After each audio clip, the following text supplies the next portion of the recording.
días, pequeños, el Señor les bendiga. Yo soy la hermana Sheina. Vamos a estudiar nuestra escuela dominical del día de hoy, pero antes vamos a orar.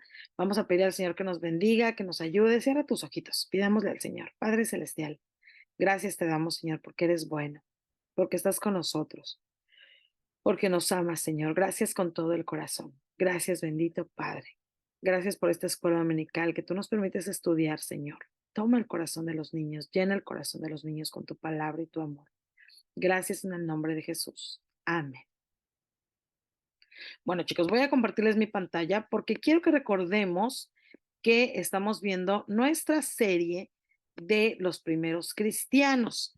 Entonces, el tema que nos corresponde el día de hoy es los primeros cristianos no dejaban de congregarse, pero quiero que recordemos todos los temas que ya vimos.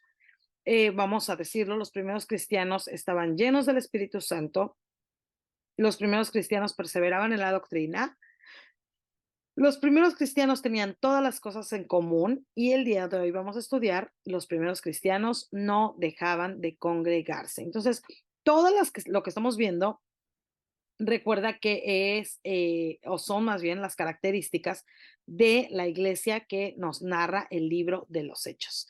Y la base bíblica del día de hoy es Hechos 2, 46 y 47 y Hechos 5, 42. Ponle pausa a este video y lee la base bíblica.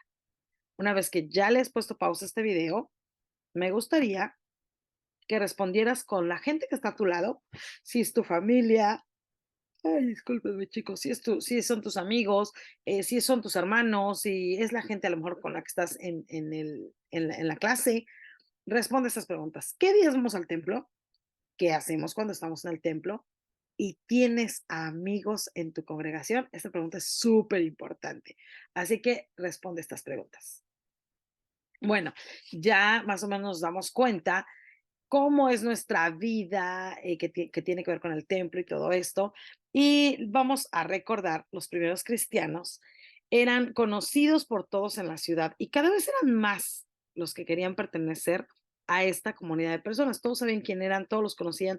Ya vimos, ¿verdad? En algunas clases anteriores, todo lo que pasaba, que pasaban cosas buenas y los primeros cristianos tenían muchas buenas cosas, muchas cualidades, pero, no era porque fueran buenas personas o porque fueran, gente interesante.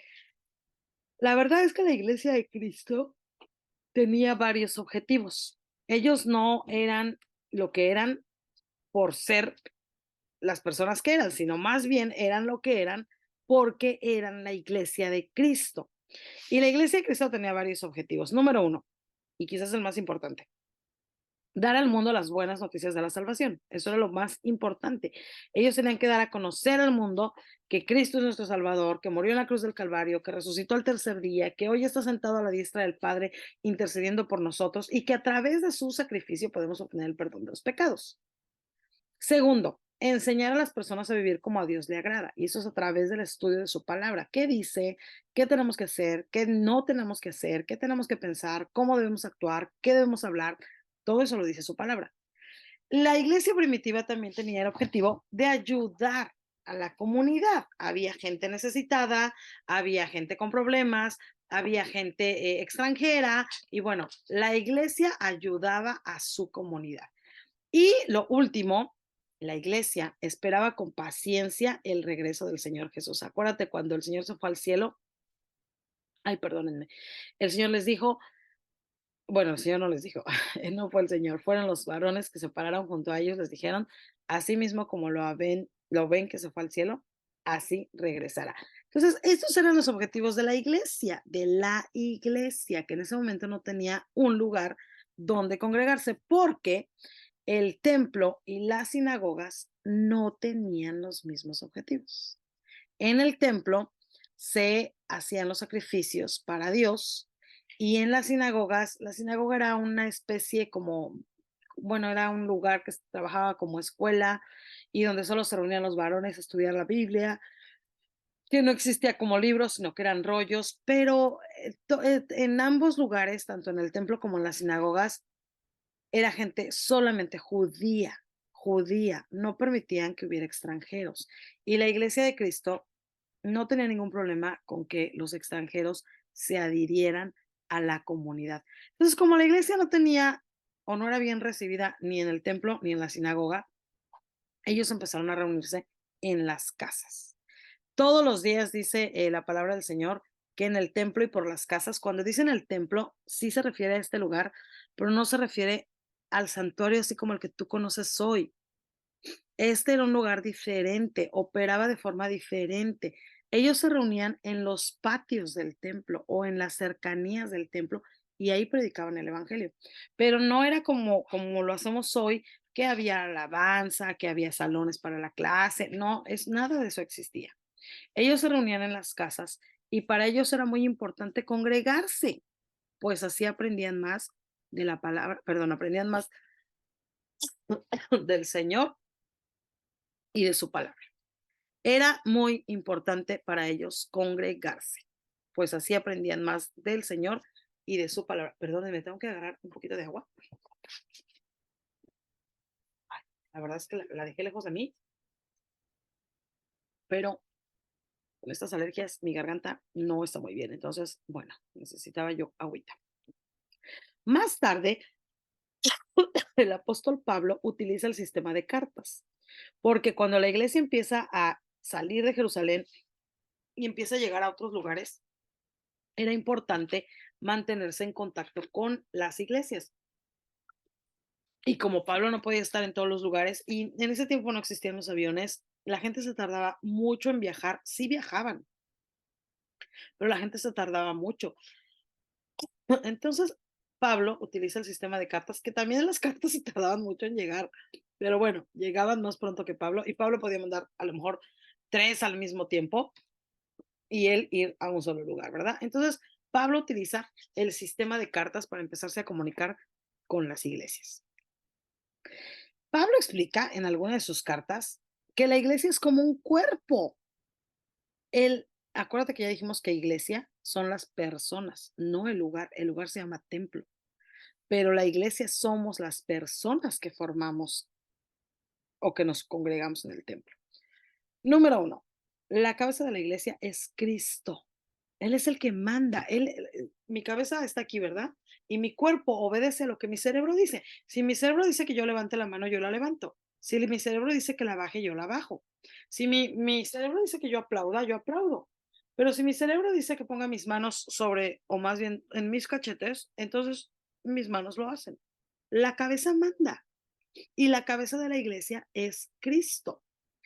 Todos los miembros son importantes, aun cuando realizan diferentes funciones. Fíjate, nuestros dedos hacen esto, ¿verdad? Pero nuestros ojos ven, nuestros oídos oyen, nuestra boca habla. ¿Te imaginas qué pasaría con nosotros si no tuviéramos lengua? No podríamos hablar. Y la lengua está chiquitita y nadie la ve. Está aquí adentro. ¿Qué pasaría con nosotros si no tuviéramos uñas? Las uñas están chiquititas, chiquititas. ¿Qué pasaría con nosotros si no tuviéramos a lo mejor algo que nadie ve? Por ejemplo, si no tuviéramos pulmones. Nadie los ve. Nadie sabe cómo son tus pulmones. Pero son tan importantes los pulmones que ellos son los que nos ayudan a respirar. Sin pulmones no vivimos porque no podríamos respirar. Todos los miembros del cuerpo son importantes. Todos realizan diferentes funciones, pero no es más importante uno que otro. Imagínate, si mi mano le dijera a mi ojo, yo soy más importante que tú. O si mi lengua le dijera a mi pie, yo soy más importante que tú. La lengua sirve para una cosa, los ojos sirven para otra cosa, las manos y los pies sirven para otras cosas, pero todo es importante. ¿Qué pasaría si no tuviéramos una parte del cuerpo? Pues habría cosas definitivamente que no podríamos hacer. Todo el cuerpo es importante. ¿Te imaginas que una parte del cuerpo se separe del cuerpo porque se enojó con otra parte? Que la mano, esta mano, le diga a esta mano, ¿sabes qué? Yo me peleo contigo y ya me voy. Y se vaya mi mano sola, sola a vivir a otra parte. Y aquí me quedo yo sin mano porque esta mano ya se enojó con todo el cuerpo. ¿Verdad que suena absurdo? Bueno, pues a veces así de absurdos nos comportamos nosotros cuando nos peleamos, cuando discutimos con los hermanos de la iglesia. No podemos pelear, no, bueno, no debemos discutir porque somos un cuerpo. Y es tan absurdo que mi dedo, imagínense algo más difícil todavía, alguno de mis dedos me diga, ya me voy de este cuerpo porque ya no lo soporto. Y entonces me voy a ir a vivir a otro cuerpo. Y entonces me quedé yo sin un dedo porque el dedo se enojó y ya se fue a vivir a otro cuerpo. Suena absurdo, pero así somos a veces nosotros. Yo sé que tú eres chiquito y que tú no decides si vas o no vas al templo. A veces, hay veces que tu familia no va y aunque tú quieras ir, pues no vas, porque nadie te lleva. Aunque esas decisiones no las tomes tú, quiero que sepas que al Señor le agrada que siempre vayas al templo y no faltes. Los primeros cristianos, te recuerdo, no dejaban de congregarse. Para ellos era muy importante congregarse porque sabían que la importancia de congregarse se iba a ver reflejada en lo que ellos hacían, en cómo se comportaban, en cómo hablaban. Cuando tú empiezas a faltar al templo, empiezas a actuar de manera diferente a cuando estás cerca del Señor. Al Señor le agrada que vayas siempre al templo y que no faltes. Invita a tus papás cuando no quieran ir al templo. Cuando los papás digan, ay, no, pues es que hoy hace mucho calor, o hace mucho frío, o está lloviendo, o es que alguien está enfermo en la casa. Bueno, si alguien está enfermo en la casa, pues hay que atenderlo, ¿verdad? Pero si puedes ir, ve al templo, aunque a veces no quieras. Ve al templo, no dejes de congregarte. En el templo hay bendición para ti y para tu familia. La Biblia dice que los que hemos aceptado a Cristo en el corazón somos la familia de Dios. Eso dice Efesios 2:19. Somos la familia de Dios. Cristo es el hermano mayor, es el primogénito del Padre y todos los demás por eso nos decimos hermanos, porque somos hermanos, somos parte de la misma familia. Cuando vemos al templo debemos ir a cantar, debemos ir a orar, debemos ir a aprender de Dios. Ay, perdón, aquí hubo un error de dedo. Tiene que decir con, no, convivir. Ah, nos falta una V, convivir. Y vamos a convivir con nuestros hermanos. No vamos a pelear, no vamos a enojarnos, no vamos a criticar, no vamos a qué más no vamos al templo? No vamos a portarnos mal, vamos a orar, vamos a cantar, vamos a aprender, vamos a convivir con otros creyentes. Por eso hace rato te preguntaba, ¿tienes amigos dentro de la congregación? Es importante tener amigos en la congregación. Hay veces que yo conozco a algunos cristianos que sus mejores amigos ni siquiera son cristianos, no van al templo, sus mejores amigos no forman parte de la congregación. Pero yo debo decirte que nuestros mejores amigos tienen que ser los cristianos, son tus hermanos. Son tus amigos. Entonces, debemos ir al templo a convivir con nuestros hermanos. Y aunque tú seas niño, eres parte del cuerpo de Cristo. No creas que porque eres niño digas, no, bueno, pues eso es para los adultos, o eso es para el pastor, o es para los instructores. Yo no, yo soy un niño. Aunque seas niño, eres parte del cuerpo de Cristo. Y aunque haya partes pequeñitas en el cuerpo que parece que no se ven y parece que no son importantes, todas las partes del cuerpo son importantes y todas realizan una función. Por ejemplo, algo tan pequeñito como nuestras pestañas, tan chiquititititas, tócalas si puedes. ¿Te imaginas, por ejemplo, que una pestañita, a lo mejor dices, ay, una no pasa nada, tenemos muchas, ¿no? Pero una pestaña es importante porque protegen tus ojos de que te quedes ciego, del sol, del polvo, de todas las cosas que puede haber en el ambiente. Tus pestañas son como una barrera para tus ojos, para que no se dañen. Una pestaña, una sola pestaña es importante. Así que tú, tu familia, tus hermanos, tus padres, tus instructores, todo tu ciudad, o sea, la parte de cristianos, ¿verdad?, que está en tu ciudad, son importantes porque somos parte del cuerpo de Cristo. Vamos a trabajar en la semana. Yo quiero que recuerdes muy bien esta frase, trabajo en equipo. ¿Por qué es importante trabajar en equipo? en tu casa, en tu familia, con la gente con la que tú vives, señalen las cosas que cada miembro de la familia hace y cómo esas actividades son importantes para el buen funcionamiento de la casa. Por ejemplo, ¿verdad? ¿Quién saca la basura todos los días? ¿Quién lava los trastes? ¿Quién recoge los zapatos? ¿Quién sirve la comida? ¿Quién plancha la ropa? ¿Quién trae el dinero a la casa? ¿Quién lava el patio? ¿Quién le da de comer al perro o al gato? ¿Quién lo baña? ¿Quién cierra la puerta todos los días? ¿Quién pone llave? Todas esas cosas, algunas son cosas muy importantes, algunas pueden ser cosas muy pequeñitas, pero todas son importantes para el buen funcionamiento de la casa, para que la casa funcione bien. Bueno, pues igual trabajamos en la iglesia. Las actividades de todos los miembros son útiles, aún las más pequeñas, aún las que parece que nadie ve, aún a las que parece que a nadie le importa, pero todas las actividades son importantes. Pongamos manos a la obra y trabajemos en equipo. Otra vez vuelvo a poner el ejemplo de las manos. Mira, aquí hay 10 dedos. Si mis dedos no trabajan en equipo, por ejemplo, ahorita que yo agarré mi botella de agua para tomar, ¿verdad? 5 dedos trabajaron en equipo.